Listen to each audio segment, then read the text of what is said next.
मैं अपने उस भारी लाल रंग के लहंगे में हाँफती हुई उस अंधेरी गली में भागती चली जा रही थी। मेरे पीछे वो दोनों गुंडे पड़े थे। मेरी कलाई में टूटी हुई चूड़ियां घुस चुकी थीं, जिस वजह से खून बह रहा था, और मैं बिना सैंडल की थी, इसीलिए मेरे पैरों से भी खून रिस रहा था। लेकिन मौत का डर इतना ज्यादा था कि मुझे कुछ भी दर्द महसूस नहीं हो रहा था। मैं तुरंत कूड़े के ढेर के पास जाकर छुप गई। मेरी सांस फूल रही थी कि तभी वो दोनों गुंडे वहीं आ गए, और जैसे ही उन्होंने टॉर्च जलाकर कूड़े की तरफ घुमाई कि मेरा नाम जूही है। मेरे पिता का देहांत तब हो गया था जब मैं बहुत छोटी थी, और उसके बाद मेरी माँ पिताजी के गम में हर दिन घुलती रहती थी।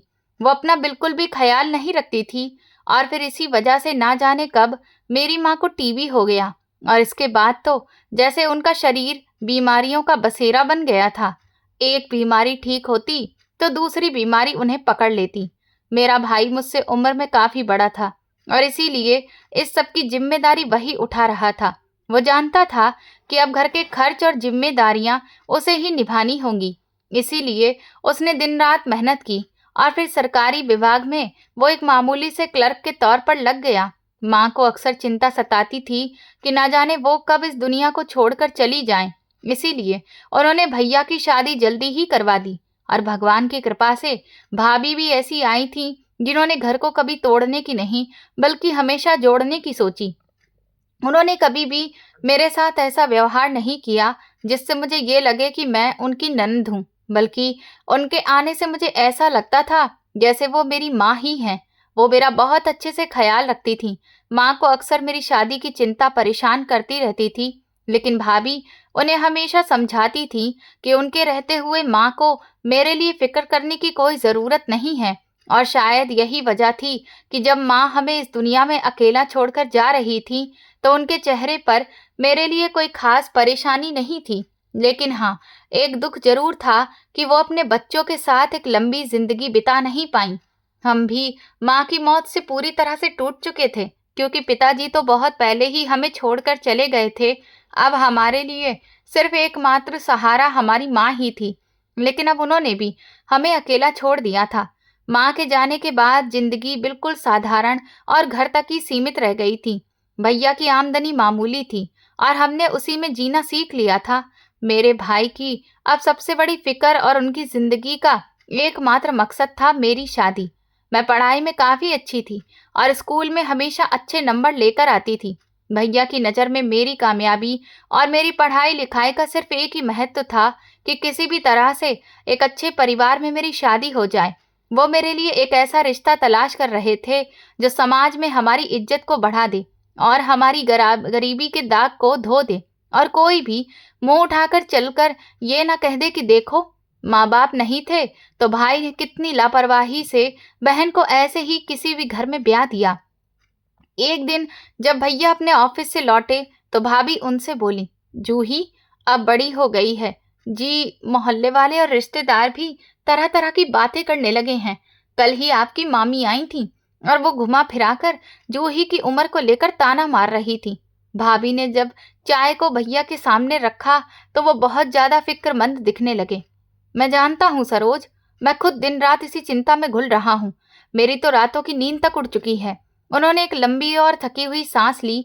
लेकिन क्या बताऊं, आजकल अच्छे और शरीफ रिश्ते मिलना कोई आसान काम नहीं रह गया है, और ऊपर से जरा सा भी अगर अच्छा रिश्ता देख लो तो बस उनकी लंबी चौड़ी डिमांड होती है।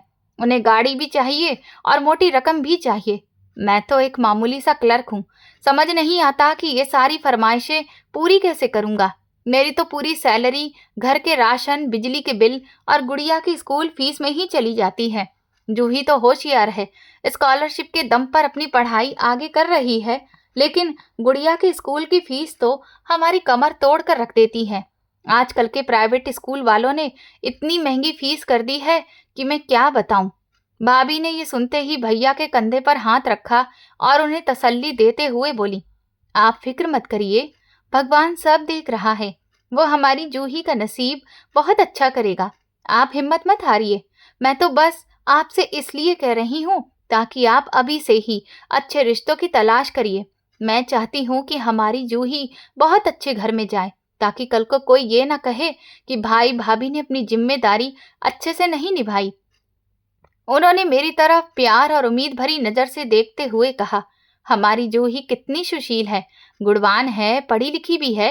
देखना, उसकी शादी किसी बहुत अच्छे परिवार में होगी। बस आप अपने ऑफिस में भी लोगों से इस बारे में बात करते रहिएगा। मैं बात करता हूँ सरोज, लेकिन जब लोग पलटकर पूछने लगते हैं कि तुम लड़की को क्या दोगे, तो मेरी जुबान बंद हो जाती है। ये कहकर भैया ने मायूसी से सिर झुका लिया। हम लोग तो गरीब लोग हैं और गरीबों की बेटियां तो बहुत बड़ी जिम्मेदारी समझी जाती हैं। ये सुनते ही भाभी गुस्सा करते हुए बोली, आप ऐसी बातें क्यों करते हैं? भगवान ने चाहा तो कोई अच्छा इंसान जूही की जिंदगी में जरूर आएगा, जिसे दौलत की नहीं बल्कि एक अच्छी लड़की की तलाश होगी। मैं चुपचाप उन लोगों के पास बैठकर अपना असाइनमेंट तैयार कर रही थी और दुनिया की तीखी हकीकत पर उनकी भावनात्मक बातें सुन रही थी। मैं अच्छे से समझती थी कि भैया भाभी की मजबूरी क्या है। उनके चेहरे की परेशानी को मैं अच्छे से पढ़ सकती थी। ये वही सामाजिक और परंपराओं से जकड़ी हुई सोच थी जिसने मेरी जिंदगी को भी एक ऐसे मोड़ पर खड़ा कर दिया था जहां मैं चाहकर भी कुछ नहीं कह सकती थी। मैं उन लोगों पर बोझ नहीं बनना चाहती थी, इसीलिए मैंने कभी भी अपनी कोई मर्जी उनके आगे रखने की कोशिश नहीं की और खुद को समझा लिया था कि वो मेरे लिए जो भी फैसला करेंगे, जो भी रिश्ता लेकर आएंगे, मैं तुरंत हाँ कर दूंगी। धीरे धीरे महीने बीत गए और मेरी शादी की फिक्र मेरे भाई भाभी को अंदर ही अंदर दीमक की तरह चाट रही थी। एक दिन शाम का वक्त था कि अचानक मेरी भाभी की बुआ हमारे घर आ गई। उनका बेटा कई सालों से अमेरिका में रहता था। उन्होंने चाय का कप हाथ में लेकर भैया भाभी के सामने अपने बेटे रोहित का रिश्ता पेश किया। देखो सरोज, मैं तुमसे सच कहती हूँ, तुम जूही के रिश्ता मेरे रोहित से कर दो। उससे बेहतर लड़का तो तुम्हें कहीं नहीं मिलेगा। तुम तो अच्छे से जानती हो कि हमारा परिवार कितना हाई स्टेटस वाला है, और फिर रोहित मेरा इकलौता बेटा है। जिस लड़की की भी उससे शादी होगी वो राज करेगी, राज। उन्होंने अपने हाथ नचाते हुए कहा और एक लंबी मुस्कान चेहरे पर सजा ली। ये तो आपका बड़प्पन है बुआ, लेकिन रोहित तो अमेरिका में रहता है ना, भला वो हमारी सीधी सादी जूही को एक्सेप्ट कैसे करेगा? भाभी ने हिचकिचाहट के साथ उनसे पूछा। अरे, तुम इस सब की फिक्र क्यों करती हो? रोहित अमेरिका की एक बहुत बड़ी मल्टीनेशनल कंपनी में सीनियर मैनेजर है। तुम्हें पता है, कंपनी वालों ने उसे एक शानदार गाड़ी और रहने के लिए एक बहुत बड़ा फ्लैट भी दे रखा है। सैलरी भी डॉलर्स में है उसकी। वो तो वहां पैसों में खेल रहा है। उसने खुद मुझसे ये कहा है कि मम्मी, मैं किसी मॉडर्न लड़की से शादी नहीं करना चाहता। मुझे एक साधारण सी घरेलू लड़की चाहिए जो मेरे घर को संभाल सके, और उसकी इच्छा पर जूही से बेहतर भला कौन खरा उतर सकता है? भाभी की बुआ जी ने बड़े ही जोश भरे अंदाज में ये बात कही। ये तो बहुत अच्छी बात है बुआ, मेरे तो जैसे दिल की इच्छा ही पूरी हो गई। मेरी भाभी की आंखों में खुशी की चमक आ गई और उन्होंने तुरंत ही बुआ जी की तरफ शुक्रगुजारी से देखा। लेकिन क्या रोहित सच में हमारी जूही को पसंद करेगा? क्योंकि देखिए, वहां का लाइफ स्टाइल तो बिल्कुल ही अलग तरीके का है। अरे सरोज, अगर तुम्हें मेरी बातों पर भरोसा नहीं है तो रुको, मैं तुम्हें दिखाती हूँ। उन्होंने अपना मोबाइल फोन निकाला और स्क्रीन मेरी भाभी के आगे कर दी। देखो, ये तस्वीर जो उसने पिछले हफ्ते ही भेजी थी। देखो, इसमें वो अपनी कंपनी की दी हुई शानदार गाड़ी के साथ खड़ा है और पीछे उसकी वो शानदार बिल्डिंग भी है। ये कोई मामूली नौकरी नहीं है। भाभी ने तस्वीर देखी और उनकी आंखें हैरत से फैल गईं। अरे, उसे नजर न लगे किसी की, ये तो वाकई में बहुत बड़ा आदमी बन गया है। बुआ जी, जब मेरे भाई को इस बारे में पता चला तो वो खुशी से फूले नहीं समाये। उनके कंधों से जैसे कोई भारी बोझ उतर गया। बुआ जी, अगर आपकी और रोहित की यही इच्छा है तो हमें भला क्या ऐतराज हो सकता है? ये तो हमारी खुशकिस्मती है कि हमारी बेटी अपने जान पहचान के ही परिवार में और इतने अच्छे खाते पीते घर में जाएगी। हम तो बस यही चाहते हैं कि मेरी बहन वहां राज करे। मेरे भाई ने इमोशनल होकर बुआ जी को धन्यवाद कहा। तो फिर चलिए, इसी खुशी में मिठाई खाते हैं, और आज से जूही मेरी बहू हुई। रोहित अगले महीने ही इंडिया आ रहा है और हम जल्द से जल्द ये सारी रस्में पूरी कर लेते हैं। उन्होंने अपना फैसला सुना दिया। मेरे भाई ने किसी भी तरह की आनाकानी नहीं की और ना ही इससे ज्यादा कुछ जांच पड़ताल करने की कोशिश की, क्योंकि उन्हें भाभी के रिश्तेदारों पर अंधा भरोसा था। उन्होंने ये नहीं सोचा कि रोहित वहां वाकई में आखिर क्या करता है। एक बार खुद से जांच करके देख लिया जाए, उसकी पर्सनल जिंदगी कैसी है या वो कैसे लोगों के साथ उठता बैठता है। इसके बाद बुआ जी ने सबका मुंह मीठा करवाया और रिश्ता तुरंत ही तय कर दिया गया। मैं किचन के दरवाजे से ये सब देख रही थी। मैंने अपने भाई भाभी के चेहरे पर मौजूद खुशी और सुकून देखा और उनके फैसले के सामने मैंने सर झुका दिया। मैंने सोचा कि शायद यही मेरी किस्मत है और रोहित के साथ मेरी जिंदगी सुकून से गुजर जाएगी। शादी की तैयारियां खूब जोरों शोरों से शुरू हो गईं। घर में सारा दिन तरह तरह के मेहमानों की भीड़ रहती। खरीदारी की जा रही थी, कपड़े सिलवाए जा रहे थे और इसके बाद एक के बाद एक फंक्शंस का सिलसिला जारी था। मेरे भाई ने अपनी अब तक की सारी जमा पूंजी निकाली और साथ ही कुछ रिश्तेदारों से कर्ज लेकर शादी का बजट बनाया। वो मुझे किसी भी तरह से कोई कमी महसूस नहीं होने देना चाहते थे। भैया, आप इतना कर्ज क्यों ले रहे हैं? हम ये शादी सादगी से भी तो कर सकते हैं ना। मुझे इतने महंगे कपड़े और भारी दहेज की कोई जरूरत नहीं है, मैंने एक दिन अपने भाई से कहा जब वो सुनार की दुकान से भाभी के साथ मेरे लिए एक भारी सेट बनवा कर लाए थे। भाभी कहने लगी, नहीं जूही, तुम अमेरिका जा रही हो, वहां पर तुम्हारी सास और पति के सामने हमारी नाक नहीं कटनी चाहिए। अगर हमने दहेज में कोई भी कमी रखी तो कहीं ऐसा ना हो कि लोग तुमसे कुछ कहें। देखो, मेरी बुआ अच्छे स्टेटस वाली है और मैं उनका स्वभाव जानती हूँ। वो थोड़ा तेज स्वभाव की हैं। हो सकता है वो तुम्हें कुछ ताना दे और मैं ऐसा बिल्कुल नहीं चाहती कि मेरी नंद को कुछ भी सुनना पड़े। बस तुम खुश रहो और इन सब चीजों की फिक्र हम दोनों पर छोड़ दो। भैया ने तुरंत ही मेरे सिर पर हाथ फेरा। रोहित अमेरिका से इंडिया पहुंच चुका था। मेरी उससे बस एक दो बार ही फोन पर बात हुई थी और उन बातों ने मेरे दिमाग में कई तरह के शक पैदा कर दिए थे। हेलो जूही, कैसी हो तुम? और शादी की तैयारियां कैसी चल रही हैं? रोहित की भारी और खुरदरी आवाज फोन पर सुनाई दी। जी मैं बिल्कुल ठीक हूँ, आप कैसे हैं? और आपका सफर कैसा रहा? तैयारी तो अच्छे से चल रही है। भैया भाभी सारा दिन बाजार के चक्कर काटते रहते हैं। मैंने थोड़ा सा हिचकिचाते हुए कहा। मैं भी ठीक हूँ, बस शादी की तैयारी में बुरी तरह उलझा हुआ हूँ। बहुत सारे ऐसे काम हैं जो पेंडिंग पड़े हैं। वैसे तुम्हारे भाई ने दहेज में क्या क्या खरीदा है? अब मेरा मतलब है कि वो कितना सोना बनवा रहे हैं तुम्हारे लिए? आजकल तो देखो ना, सोने का रेट कितना हाई है। मुझे उम्मीद है कि वो होशियारी से काम ले रहे होंगे। रोहित की आवाज में एक अजीब सा लालच महसूस हो रहा था। मैं इस अचानक और खुले सवाल पर हैरान रह गई। भला कोई भी शरीफ इंसान शादी से पहले दहेज के बारे में इस तरह से खुलकर कैसे पूछ सकता है? मुझे इन सब चीजों के बारे में नहीं पता रोहित, और ना ही मैंने कभी भैया से इस बारे में बात की है। मेरे भाई भाभी जो भी अपनी खुशी से मुझे दे देंगे, मेरे लिए वही काफी है। क्योंकि आज के जमाने में भला कौन भाई भाभी इतना करता है जितना वो लोग मेरे लिए कर रहे हैं? मैंने बड़े ही गंभीर अंदाज में कहा। रोहित ने हल्की सी हंसी हंसी जो मुझे बिल्कुल भी अच्छी नहीं लगी। अरे, मैं तो बस ऐसे ही पूछ रहा था। तुम तो नाराज सी हो रही हो।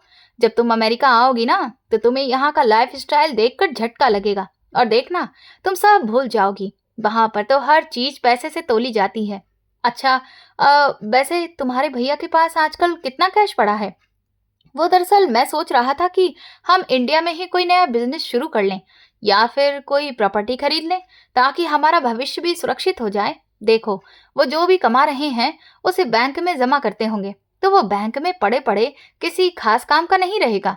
वो तो एक साधारण से क्लर्क हैं।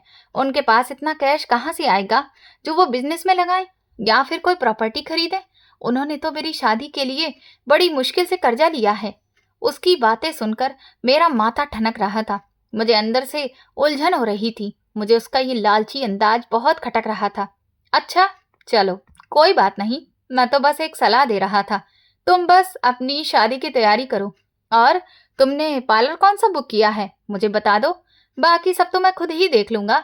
रोहित ने जल्दी से बात घुमा दी और फिर इसके बाद फोन काट दिया। मैंने ये सारी बात उसी वक्त अपनी भाभी को बताई क्योंकि मुझे रोहित का ये व्यवहार कुछ अजीब और स्वार्थी सा लग रहा था। भाभी, रोहित मुझसे दहेज और गोल्ड के बारे में पूछ रहा था और भैया के पास कितना कैश है ये भी जानना चाहता था। मुझे उसकी बातें अच्छी नहीं लगी। ऐसा लग रहा था जैसे कि उसे मुझसे ज्यादा हमारे पैसों में दिलचस्पी है। मैंने परेशान होकर भाभी को सब हाल बता दिया। अरे मेरी प्यारी भोली जूही, देखो वो अमेरिका में रहने वाला है, वहां के लोग ऐसे ही होते हैं।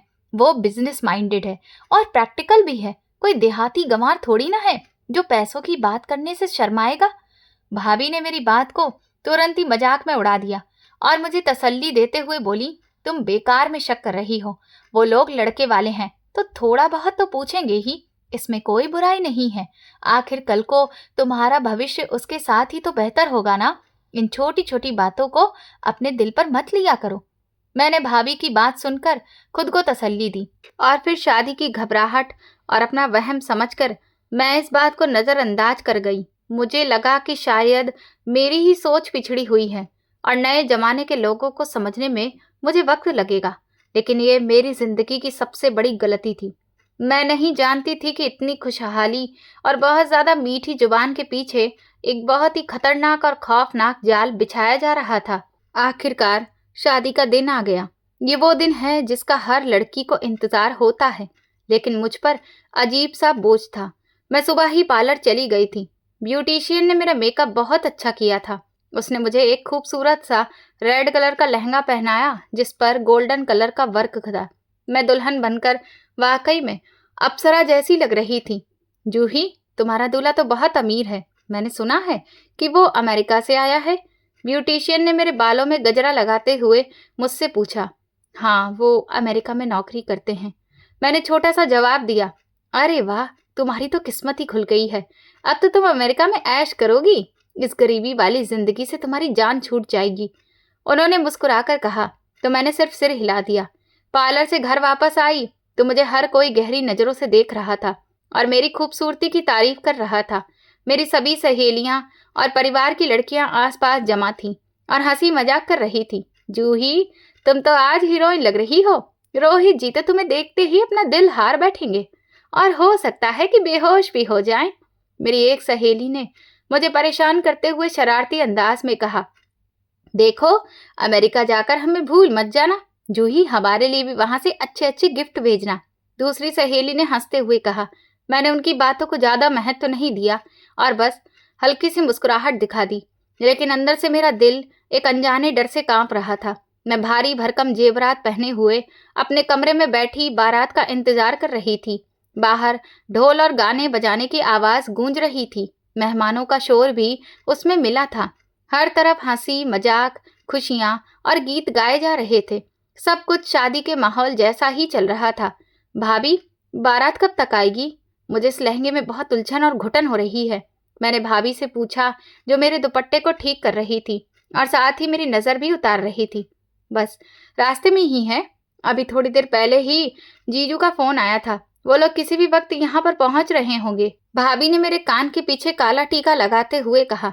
तुम बस यहाँ आराम से बैठो और अपना ख्याल रखना, मैं बाहर मेहमानों के खाने पीने का इंतजाम देख लूं। तुम्हारे भाई भी अकेले परेशान हो रहे होंगे। ठीक है भाभी। मैं बैठी हुई थी कि तभी भाभी की बेटी गुड़िया मेरे पास आ गई। वो मुझे देखकर बहुत खुश थी। उसे मेरा लहंगा और मेरी ज्वेलरी बहुत अच्छी लग रही थी और वो मुझसे कहने लगी, बुआ आप तो बिल्कुल परी लग रही हो, मैं भी बड़े होकर ऐसा ही लहंगा पहनूंगी। मैंने मुस्कुराकर उसके गालों को चूम लिया और उसे गले से लगा लिया। न जाने क्यों मेरी आंखों में आंसू आ गए। मैं सोचने लगी कि नहीं गुड़िया, मैं चाहती हूँ कि दुल्हन बनने से पहले तुम अपनी सारी ख्वाहिशें पूरी करो। तुम जो बनना चाहो वो बनो, तब कहीं जाकर दुल्हन बनना। मैं ये सब सोच ही रही थी कि तभी मेहमानों के कुछ बच्चे वहां आ गए जो गुड़िया को अपने साथ खेलने के लिए ले गए। शादी विवाह के माहौल में बच्चों के लिए सबसे अच्छा मौका होता है, उन्हें खूब खेलने का मौका मिलता है। कोई भी ज्यादा रोकता टोकता नहीं है क्योंकि सब व्यस्त होते हैं। अब मैं वहां अकेली रह गई। मेरा दिल काफी तेज धड़क रहा था। कमरे का दरवाजा बंद था, मेरे हाथ ठंडे हो रहे थे और माथे पर पसीना आ रहा था। बारात आने का वक्त धीरे धीरे करीब आ रहा था कि अचानक तभी पूरे इलाके की बिजली एक झटके से चली गई। चारों तरफ गहरा और खौफनाक अंधेरा फैल गया। सारी लाइट्स बंद हो गईं, पंखे भी रुक गए और खामोशी पसर गई। भाभी, ये लाइट क्यों चली गई अचानक से? मैंने उठकर ऊंची आवाज में पूछना चाहा, लेकिन बाहर से जो ढोल और शोर शराबे की आवाज आ रही थी उसमें मेरी आवाज किसी को सुनाई नहीं दी। जनरेटर चलने में अभी कुछ वक्त था। मैं अंधेरे में हाथ मारती हुई मोबाइल फोन को टटोलने लगी। ताकि उसकी टॉर्च जला सकूं। मैं बड़ी मुश्किल से फोन ढूंढकर उसका बटन दबाने ही लगी थी कि तभी गहरे अंधेरे और खामोशी के बीच किसी ने कमरे का दरवाजा खोला। मुझे फर्श पर कदमों की हल्की सी आहट सुनाई दी। मैं ना जाने क्यों बहुत तेज डर गई और फोन छूटकर बेड पर गिर गया। कौन है? वहां कौन आया है? अंदर कौन है? मैंने घबराई हुई आवाज में पूछा, लेकिन कोई जवाब नहीं आया। वो कदम मेरी तरफ बढ़ रहे थे। अचानक अंधेरे में मुझे दो साए नजर आए। मैं कुछ बोलने ही वाली थी कि तभी मजबूत और खुरदरे हाथों ने पीछे से आकर मेरा मुंह दबा दिया। मैंने पूरी ताकत से चीखने की कोशिश की, लेकिन आवाज गले में ही घुट गई। एक ताकतवर हाथ ने मुझे लोहे के शिकंजे की तरह जकड़ लिया। मैं बेदर्दी से जमीन पर गिरने लगी और फिर वो लोग मुझे कमरे की पिछली खिड़की की तरफ लेकर गए। छोड़ो, छोड़ो मुझे, कौन हो तुम? क्या चाहते हो? भगवान के लिए छोड़ दो। मैं अंदर ही अंदर पूरी ताकत से चिल्लाने की कोशिश कर रही थी, लेकिन मेरे मुंह से घुटी और बेबस भरी आवाजें निकल रही थी। मैं अपनी पूरी हिम्मत जुटाकर खुद को बचाने के लिए हाथ पांव मार रही थी, उन्हें धक्का दे रही थी, लेकिन उन अनजान लोगों की गिरफ्त बहुत मजबूत थी। मेरा वो भारी लहंगा, उसका लंबा सा दुपट्टा और गले में पड़े हुए भारी जेवर मेरी इस खींचतान को और भी ज्यादा मुश्किल और तकलीफ भरा बना रहे थे। उन्होंने बिना किसी दया के मुझे खिड़की के रास्ते बाहर गली में निकाला। मैं जैसे ही अंधेरे में पहुंची तो देखा कि वहां पहले से एक काली गाड़ी स्टार्ट खड़ी थी। उस आदमी ने मुझे एक झटके से पिछली सीट पर धक्का दे दिया। इससे पहले कि मैं संभल कर उठती और भागने की कोशिश करती, एक और आदमी ने पीछे से मेरे चेहरे पर एक गीला सा रूमाल सख्ती से दबा दिया, जिसमें से बड़ी ही अजीब सी बदबू आ रही थी। मेरा दम घुटने लगा और आंखों के सामने अंधेरा छाने लगा। मेरे होश उड़ने लगे थे और फिर मैं बेहोश हो गई। कुछ देर बाद मुझे अपना सिर बहुत भारी लगने लगा। नाक में अभी भी वही बदबू भरी पड़ी थी। मैंने मुश्किल से अपनी भारी पलकें खोली तो आंखों के सामने पहले तो अंधेरा दिखा, फिर धीरे धीरे सब कुछ नजर आने लगा। मैंने देखा कि मैं एक बड़े ही खस्ता हाल और पुराने मकान के अंधेरे कमरे में फर्श पर पड़ी थी। कमरे की एक साइड आधा लटका हुआ पीले रंग का बल्ब जल रहा था, जिसकी रोशनी बड़ी मुश्किल से पूरे कमरे में फैल पा रही थी। फर्श पर हर तरफ टूटा फूटा सामान बिखरा पड़ा था। मैंने घबराकर इधर उधर देखा और उठने की कोशिश की, लेकिन मेरा शरीर बहुत दुख रहा था। केमिकल की बदबू अभी तक मेरे दिमाग को सुन कर रही थी कि अचानक मेरी नजर सामने कोने में पड़ी, जहां टूटी हुई चारपाई पर एक डरावने और सख्त चेहरे वाली औरत बैठी थी। उसके चेहरे पर पड़ी हुई झुर्रियां किसी गहरे दुख की कहानी सुना रही थी और उसकी आंखों में बीरानी थी। कौन हो तुम और मुझे यहाँ क्यों लाई हो? मैंने दीवार से चिपकते हुए घबराकर पूछा। मेरा गला सूख चुका था, मुश्किल से आवाज निकल रही थी। उसने मेरी तरफ अपनी उन वीरान आंखों से देखा और ठंडी सांस ली। मैं तुम्हारी जान बचाने आई हूँ लड़की, वरना कल सुबह तक तो तुम बर्बाद हो चुकी होती या फिर लाश बनकर किसी अस्पताल के मुर्दाघर में लावारिस पड़ी होती। उनकी आंखों में कुछ ऐसा तीखापन था, ये सुनकर मेरे रोंगटे खड़े हो गए। क्या मतलब है तुम्हारा? मुझे जाने दो, आज मेरी शादी है। मेरा भाई भाभी मेरा इंतजार कर रहे होंगे। मैंने खुद को बड़ी मुश्किल से रोकते हुए चिल्लाने की कोशिश की, लेकिन मेरी आवाज वहीं दबकर रह गई। बूढ़ी औरत अपनी जगह से उठी और धीरे धीरे चलकर मेरे पास आई। तुम्हारी शादी नहीं हो रही, बल्कि तुम्हारी मौत का सौदा हुआ है लड़की। जिस दरिंदे के साथ तुम्हारे भाई भाभी ने रिश्ता तय किया है, वो कोई इंसान नहीं बल्कि एक शैतान है। उन्होंने गंभीरता से कहा। क्या ये तुम क्या बकवास कर रही हो? रोहित अमेरिका में एक बड़ी कंपनी का मैनेजर है। मेरे भाई भाभी ने सब कुछ अपनी आंखों से देखा है। मैंने उसकी बात मानने से इनकार कर दिया और गुस्से से अपना हाथ झटक दिया। अंधा भरोसा ही तो तुम्हारे भाई भाभी को बेवकूफ बना रहा है। मेरा नाम सुजाता है और मैं इसी रोहित की पहली पत्नी की बदकिस्मत माँ हूँ। ये सुनकर मुझे जोर का झटका लगा। मैं दंग रह गई। पहली पत्नी रोहित की? तो आज तक उसकी तो शादी ही नहीं हुई थी। भाभी की बुआ ने तो खुद मेरे भैया को बताया था। मैंने हैरानी और सदमे से सवाल किया। तुम्हारी भाभी की बुआ उस दरिंदे की सबसे बड़ी मददगार है। वो अच्छे से जानती है कि उसका बेटा क्या करता है, लेकिन दौलत के लालच ने उस औरत को अंधा कर दिया है। सुजाता ने अपनी साड़ी के पल्लू से आंखें साफ करते हुए दर्द भरे अंदाज में कहा। रोहित अमेरिका में कोई नौकरी नहीं करता, ना ही उसके पास कोई बड़ी गाड़ी है। वो दरअसल एक खतरनाक साइको है और एक प्रोफेशनल किलर भी। वो एक अंतर्राष्ट्रीय गिरोह का हिस्सा है। नहीं, ये झूठ है, ऐसा नहीं हो सकता। तुम मुझे डराने की कोशिश कर रही हो। मैंने अपने कानों पर हाथ रख लिया और सिर हिलाने लगी। मैं इस खौफनाक सच्चाई को किसी भी तरह से स्वीकार करने को तैयार नहीं थी। देखो लड़की, उसका तरीका बिल्कुल सीधा है। वो अपने गुर्गों और अपनी माँ के जरिए तुम्हारे जैसी खूबसूरत और मासूम गरीब लड़कियों को अपने जाल में फंसाता है। सुजाता ने मेरी हालत को नजरअंदाज करते हुए अपनी बात जारी रखी। उनसे शादी करता है, दहेज का सारा सोना और कैश इकट्ठा करता है, फिर कुछ महीनों बाद उन्हें एक खास तरह का धीरे धीरे असर करने वाला केमिकल देता है जो सीधा दिल पर असर करता है, और फिर लड़की कमजोर होने लगती है। उसकी सोचने समझने की क्षमता खत्म होने लगती है और वह अक्सर लड़कियों को ऊंचे दामों में आगे बेच देता है।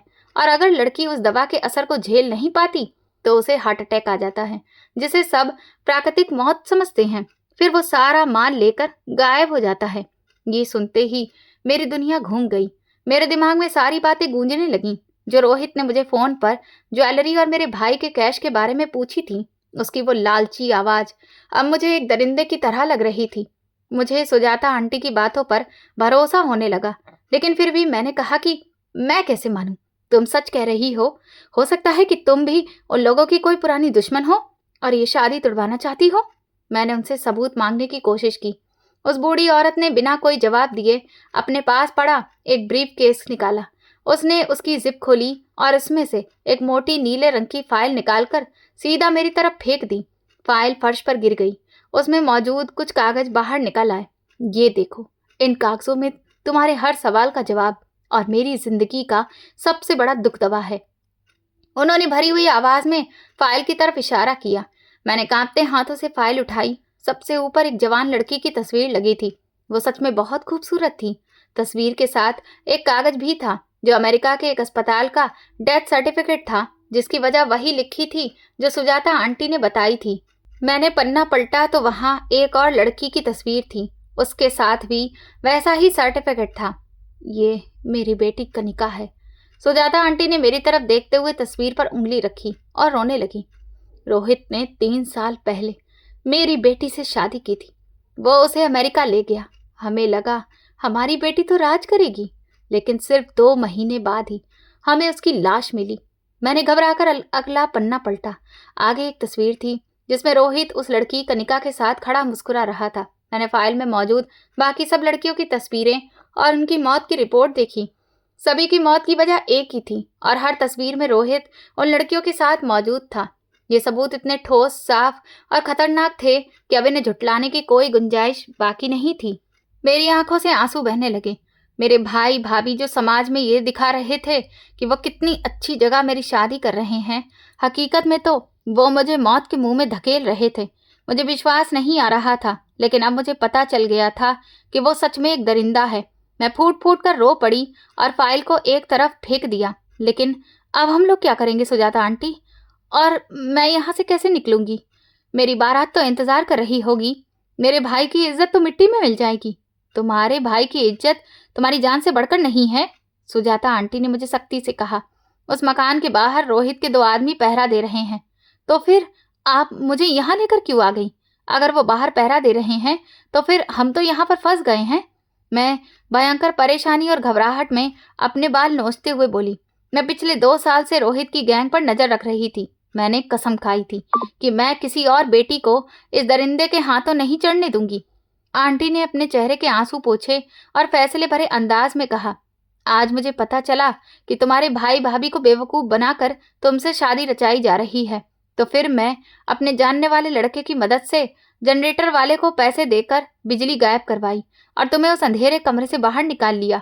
वो आदमी जो बाहर खड़े हैं, उन्हें अभी तक नहीं पता कि तुम मेरे कब्जे में हो। वो तो रोहित की तरफ से इस मकान की सुरक्षा को लेकर तैनात हैं। हमें यहाँ से तुरंत निकलना होगा। अगर उन्हें शक हो गया या वो अंदर आ गए तो फिर हम दोनों मारे जाएंगे। मैंने अपने उस भारी भरकम लहंगे को संभालते हुए उलझन से देखा। मेरा दिल पसलियों से बाहर आ रहा था। हमने इधर उधर मकान के चारों ओर जायजा लिया।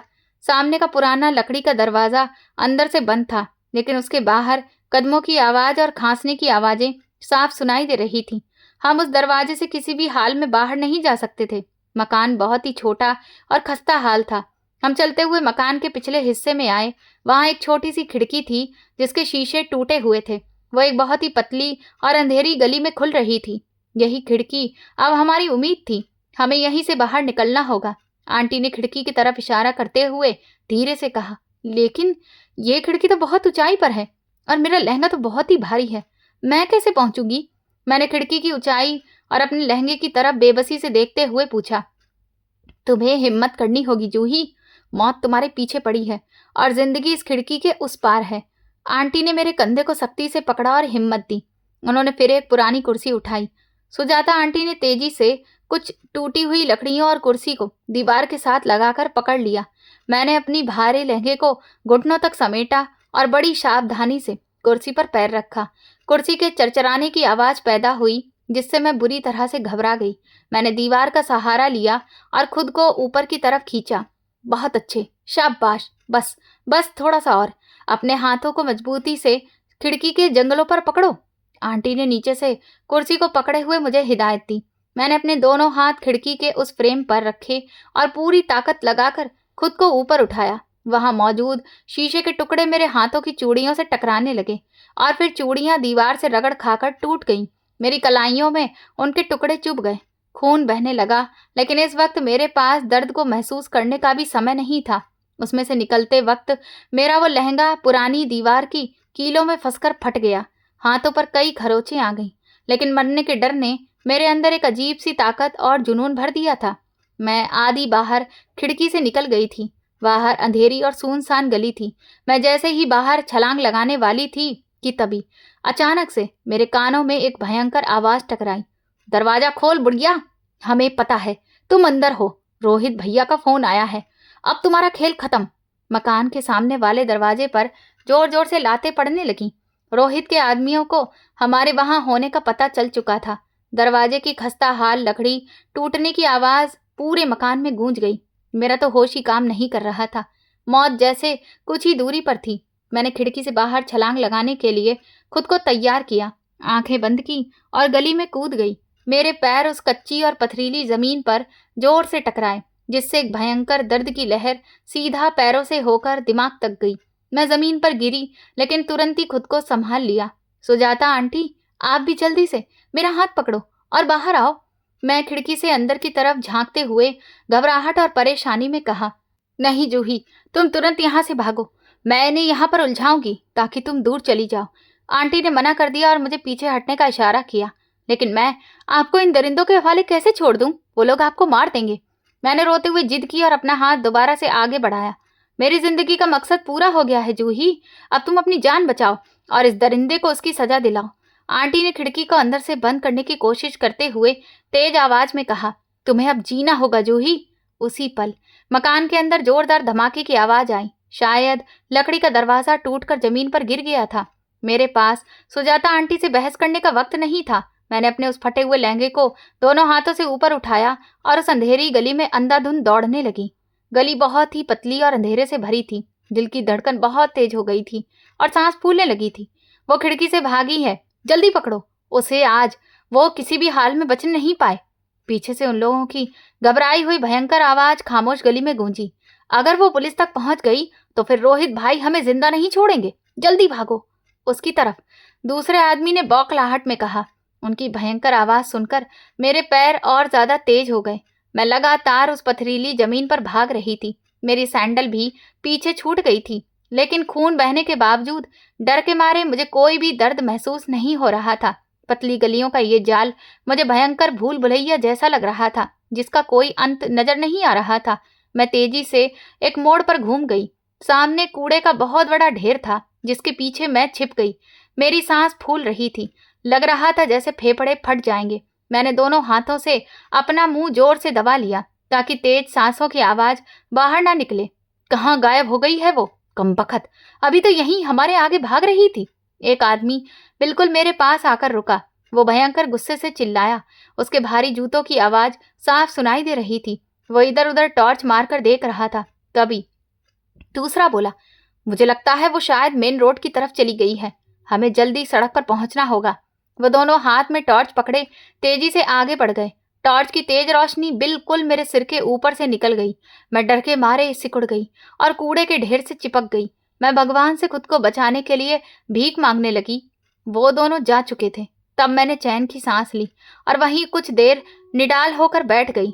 थोड़ी देर बाद मैंने अपनी बिखरी हालत को संभाला और सोचने लगी कि अब मुझे क्या करना है। मुझे हर हाल में बारात वाले हॉल तक पहुंचना है और रोहित का असली चेहरा सबके सामने लाना है। कुछ देर बाद मैं वहां से हिम्मत जुटाकर बाहर निकली और सड़क तक पहुंची। वहां ट्रैफिक रात की वजह से बहुत कम था। कुछ ही दूरी पर मुझे एक पेट्रोल पंप दिखाई दिया जो खुला हुआ था। वहां कई सारी लाइटें जल रही थीं। मैं वहां पहुंची तो वहां एक अधेड़ उम्र का आदमी कुर्सी पर बैठा ऊँग रहा था। भैया, भैया, भगवान के लिए मेरी मदद करिए। मैं हाँफते हुए, रोते हुए उसके सामने हाथ जोड़कर खड़ी हो गई। उसने हड़बड़ाकर आंखें खोली और तुरंत मेरा हाल देखा तो वो बुरी तरह घबरा गया। मेरा लहंगा जगह जगह से फटकर तार तार हो गया था। बाल बिखरे हुए थे, चेहरे पर मिट्टी और पसीने की परत जमी थी और हाथों की कलाइयों और पैरों से खून बह रहा था। हे भगवान, ये क्या हो गया मैडम? और आपकी ये हालत किसने कर दी? उसने कुर्सी से उठते हुए बड़ी परेशानी और हमदर्दी भरे अंदाज में पूछा। वो मेरे पीछे कुछ गुंडे पड़े हैं, वो मुझे मारना चाहते हैं। मुझे बस आप अपना मोबाइल फोन दे दीजिए ताकि मैं तुरंत पुलिस को बुला सकूं। मैंने उसे पूरी बात बताए बिना सिर्फ रिक्वेस्ट की, क्योंकि मेरे पास वक्त बहुत कम था। वो आदमी किसी भी वक्त यहाँ आ सकते थे। ये लो बहन, जल्दी से कॉल मिलाओ, मैं तुम्हारे साथ खड़ा हूँ, घबराओ मत।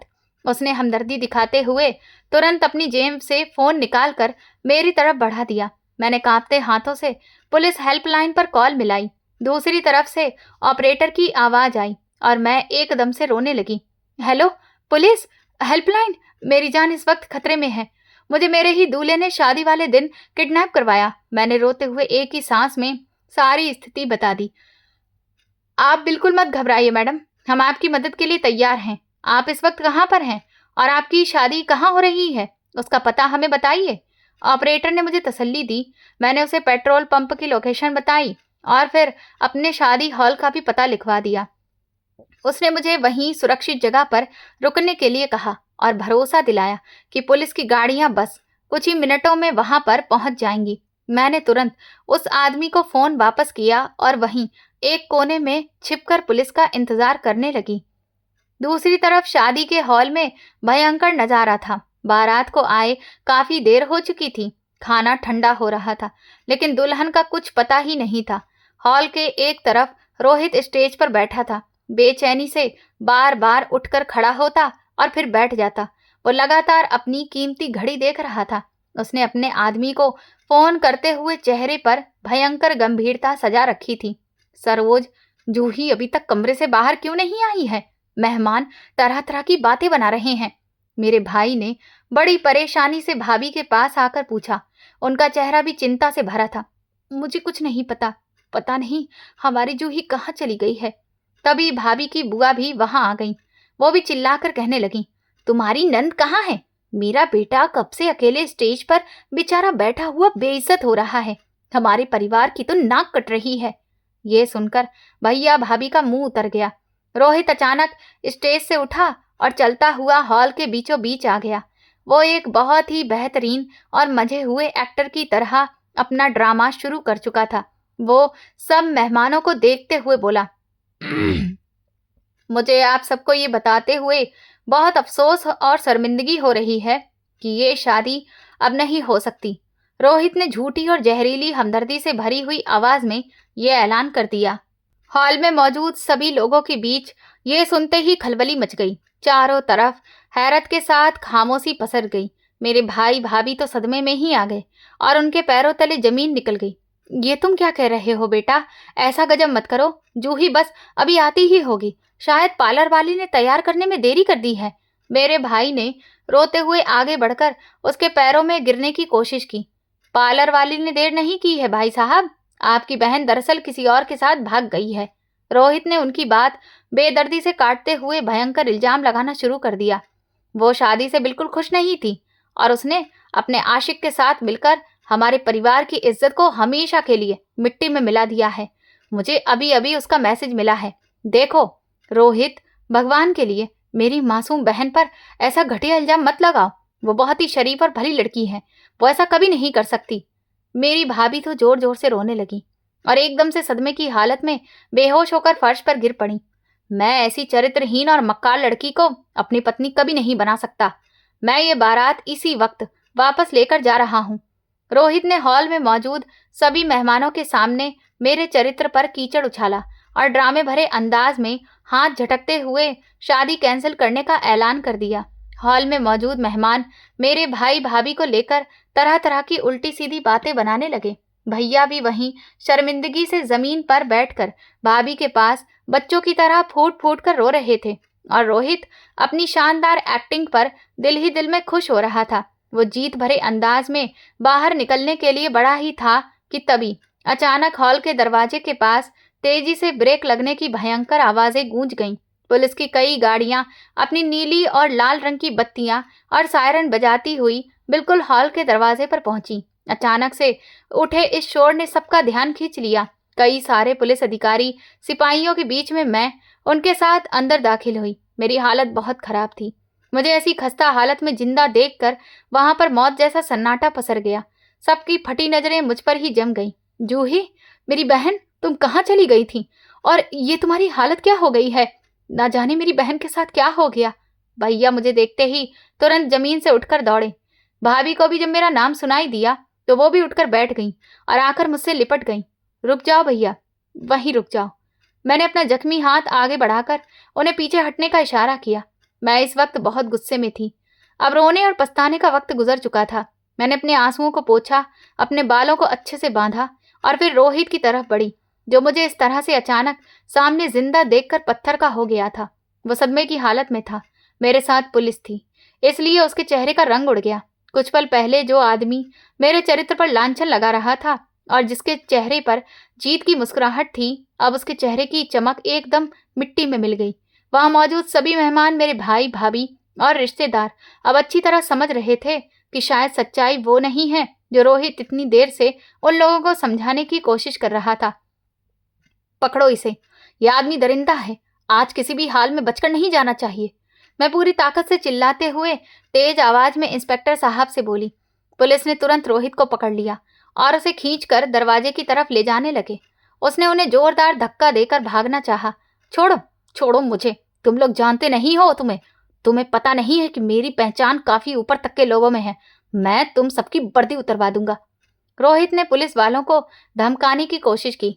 तेरी सारी बदमाशी और तेरी सारी पहुंच का नशा अभी थाने में जाकर उतर जाएगा। इंस्पेक्टर ने उसकी गर्दन पर हाथ रखते हुए बड़े गुस्से में कहा। अगले ही पल उसके दोनों हाथ पकड़कर उनमें हथकड़ियां पहना दी गईं। रोहित अब बिल्कुल किसी बेबस कुत्ते की तरह हॉल के फर्श पर बैठा हाँफ रहा था। तभी एक और पुलिस टीम अंदर आई, जिनके साथ रोहित के वे दो आदमी भी थे। उन्होंने गिरेबान से पकड़कर दोनों को नीचे धकेल दिया। यही वे लोग थे जो उस गली में मेरा पीछा कर रहे थे।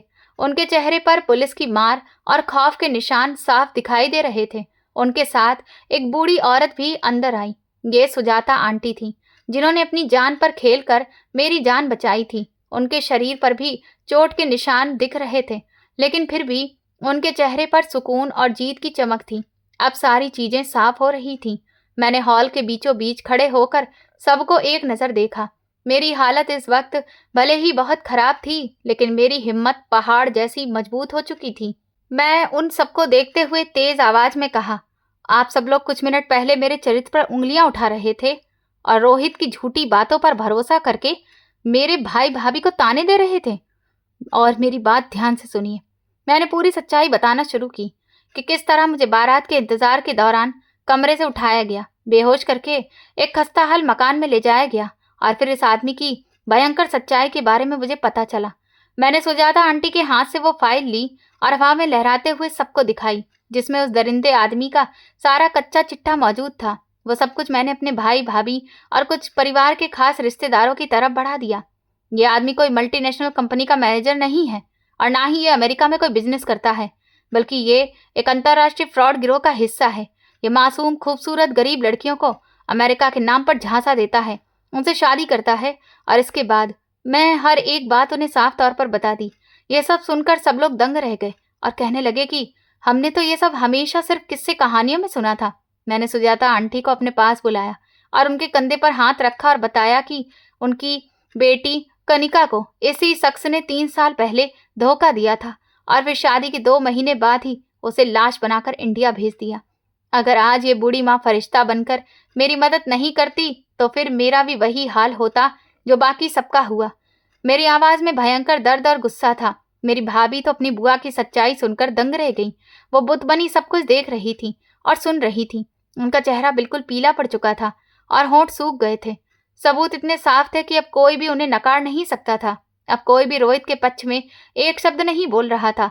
भाभी की बुआ एकदम से हारे हुए अंदाज में रोते हुए जमीन पर घिसटते हुए मेरी तरफ बढ़ी और मेरे कदमों में गिर गई। मुझे माफ कर दो जूही, मुझ पर दया करो, मुझे इस मुसीबत में मत डालो। मेरी बेटी, मैं नहीं जानती थी कि मेरा बेटा इतना बड़ा दरिंदा बन चुका है। मैं तो बस उसकी दौलत की चमक और उसकी बातों में अंधी हो गई थी। उन्होंने मेरे सामने रोना शुरू कर दिया। मैंने उन्हें खींचकर दूर किया। आपका ये इमोशनल और रिश्तों का ड्रामा करने का वक्त अब चला गया है। अब आपको आपके किए की सजा मिलेगी। आप सरासर झूठ बोल रही हैं। आपको शुरू से सब कुछ पता था अपने बेटे के बारे में कि वो कैसे घिनौने काम करता है। आपने सिर्फ उसकी हरकतों पर पर्दा डालने की कोशिश की। आप भी उसके हर जुर्म में बराबर की शामिल थीं। आपका भी हाथ इस गंदगी में लिप्त हुआ है। मैं आपको बिल्कुल माफ नहीं करूंगी, बल्कि अब कानून ही आपका हिसाब करेगा। मैंने अपना फैसला सुनाया। सब लोग सर झुकाए खड़े थे। मेरा भाई आगे बढ़ा और उसने मुझे गले लगा लिया। मुझे माफ कर दो जूही, मैं तुम्हारा गुनहगार हूँ। मैं बस ये सोच रहा था कि कैसे भी मेरी बहन की शादी एक ऊंचे परिवार में हो जाए, ताकि हर कोई ये कह सके कि भाई ने अपना फर्ज अच्छे से निभाया। मैं उनकी दौलत में अंधा हो गया और कुछ भी ठीक से जांच पड़ताल नहीं की। मैं अपनी मासूम बहन को मौत के मुंह में धक्का दे रहा था। मुझे इन लोगों पर अंधा भरोसा नहीं करना चाहिए था। भाभी भी रोने लगी और कहने लगी, सच कहती हूँ जूही, मुझे उनके बारे में कुछ भी नहीं पता था। मैंने भाभी से कहा कि आपको माफी मांगने की जरूरत नहीं है। मुझे आप पर पूरा भरोसा है। इन लोगों की प्लानिंग इतनी अच्छी थी कि कभी किसी को इन पर शक ही नहीं होता था। और सच कहूं तो गलती आप लोगों की भी नहीं है। ये समाज ही ऐसा है जहां बेटियों को सिर्फ एक बोझ समझा जाता है और बेटियों के लिए सिर्फ यही सोच बनाकर रखी गई है कि उन्हें कैसे भी किसी खाते पीते परिवार में ब्याह दिया जाए और बस इस चिंता से मुक्त हो लिया जाए। जबकि एक बेटी के लिए पैसे से ज्यादा ऐसा परिवार मायने रखता है जहां उसकी इज्जत हो, जहां उसे सुरक्षा महसूस हो, जहां के लोग उसे सच्चे दिल से अपनाएं और प्यार करें। मैंने उन्हें तसल्ली दी और उनके आंसू पोंछे। हालांकि मैं अंदर से टूट चुकी थी। पुलिस उन लोगों को धक्का देते हुए गाड़ी में डालकर सीधा थाने ले गई। वहां मौजूद हर इंसान की आंखों में मेरे लिए हमदर्दी थी। इस भयंकर हादसे ने मेरी जिंदगी का रुख ही बदल कर रख दिया था। इसके बाद तो जैसे मुझे शादी के नाम से ही डर लगने लगा था। लेकिन मैंने सोच लिया था कि इन लोगों को मैं किसी भी हाल में सजा दिलाकर ही रहूंगी। लेकिन अफसोस, इस सच्चाई को भले ही कोई माने या न माने, लेकिन हमारे यहाँ कानून की जितनी कड़ियां हैं उनमें अगर कई लोग ईमानदार हैं तो बहुत सारे लोग बेईमान भी हैं। और इसी का नतीजा ये हुआ कि पुलिस ने उन्हें गिरफ्तार तो कर लिया, लेकिन जो वकील था वो बिक गया और उसने केस को बिल्कुल उल्टा ही पलट दिया और मेरी गवाही और सारे सबूतों को ऐसे रख दिया कि वो लोग बाइज्जत बरी हो गए। इस फैसले ने मुझे तोड़ कर रख दिया था। हम सब इतने लाचार थे कि कुछ भी नहीं कर पा रहे थे और ये सब रोहित के पास मौजूद अंधे पैसे के बलबूते पर हो पाया था। जिस दिन रोहित और उसके आदमी कानून की गिरफ्त से छूटे तो मैं अंदर तक टूट गई थी और बहुत रो रही थी। भैया भी बहुत परेशान थे। किसी को समझ नहीं आ रहा था कि अब क्या किया जाए। उसी दिन सुजाता आंटी मिलने आई तो वो भी बहुत रो रही थी। वो कहने लगी कि मेरी इतनी कोशिशों के बावजूद भी मेरी बेटी को इंसाफ नहीं मिल पाया। अब तो ऐसा लगता है कि मैं जिंदा ही ना रहूं। उनकी ऐसी बातों ने मेरे अंदर एक आग भड़का दी और मैंने फैसला कर लिया कि अब इस दरिंदे को कोई और नहीं बल्कि मैं ही सजा दिलवाऊंगी। मैंने भैया से कहा कि अगर आप मुझसे सच में प्यार करते हैं तो फिलहाल कुछ सालों तक आप मेरी शादी का नाम तक नहीं लेंगे और अब मैं जो करने जा रही हूँ उसमें आप मेरा पूरा साथ देंगे। मैंने दिन रात मेहनत की और कानून की डिग्री हासिल की। कानून का हर एक एंगल और हर एक पेचीदा पहलू सीखा और कुछ सालों बाद मैं एक निडर और जानी मानी वकील बन गई। मेरा मकसद अब सिर्फ बेबस और लाचार लोगों को इंसाफ दिलाना था, लेकिन उससे पहले रोहित को उसके किए की सजा दिलानी थी।